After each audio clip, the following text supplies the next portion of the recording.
జనరల్గా వచ్చేసి యూఎస్కి కెనడాకి కంపేర్ చేస్తాయి. ఎందుకంటే నేను ఇంతకుముందు యూఎస్లో ఉంటే యూఎస్లో వచ్చేసి మనకు ఒక detached home at present value వచ్చేసి 890-700లో కూడా మనకు ఒక డిటాచ్డ్ హోమ్ వస్తుంది.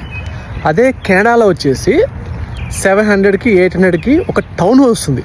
అది అంత మేజర్ డిఫరెన్స్ ఉంటుంది. ఇప్పుడు మనము యూఎస్ నుంచి కెనడాకి వచ్చాం కదా, సో మనకు ఫస్ట్ టైం మనం ఇల్లు కొనాలన్నప్పుడు ఇక్కడ హౌసెస్ చూసి నీకు ఎలా అనిపించింది? కెనడాలో హౌస్ చూసినప్పుడు డిసప్పాయింటెడ్ అయ్యాను ఫస్ట్.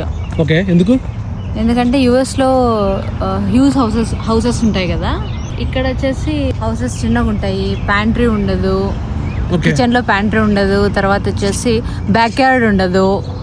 బ్యాక్ యార్డ్ అనేది యూఎస్లో చాలా హ్యూజ్ ఉంటుంది. కెనడాలో సింగిల్ హౌసెస్కి కొంచెం తక్కువ ఉంటుంది, టౌన్ హౌస్లకి ఇంకా తక్కువ ఉంటుంది. యూఎస్లో అయితే చాలా మటుకు అన్ని హౌస్లో బ్యాక్ యార్డ్ అనేది పెద్దగా ఉంటుంది. తర్వాత ఇంకోటి మేజర్ డిఫరెన్స్ ఏంటి తెలుసా, మనకు కెనడాలో వచ్చేసి ఎక్కువగా ఈ వీడు ఉంటుంది. ఈ వీడు ఎలా ఉంటుందంటే వీడు ఒక ఘోరమైన వీడు ఉంటుంది. ఇట్లాంటి ఈ వీడు వచ్చేసి కెనడాలో ప్రతి ఒక్క బ్యాక్ యార్డ్లో ప్రతి ఒక్క చోటు ఉంటుంది.